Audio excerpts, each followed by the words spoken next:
اگر آپ چینل پر پہلی بار آئے ہیں تو ابھی سبسکرائب کر کے بیل آئیکن پریس کریں اور رہیں باخبر۔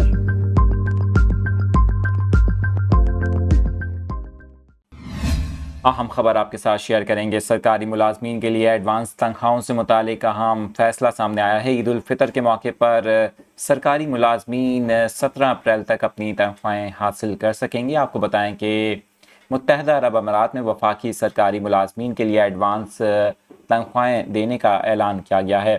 متحدہ عرب امارات کی سرکاری خبر رساں ایجنسی کے مطابق متحدہ عرب امارات کے نائب صدر اور وزیر اعظم اور دبئی کے حکمران شیخ محمد بن راشد ال مکتوم کی ہدایت پر ملازمین کو تنخواہیں پیشگی ادا کرنے کی ہدایت کی گئی ہے۔ آپ کو بتائیں کہ اس حوالے سے یو اے ای کے سرکاری ملازمین جن کا تعلق وفاقی حکومت سے ہے، یہ ملازمین پیر 17 اپریل کو اپنی ماہانہ تنخواہ وصول کر سکیں گے۔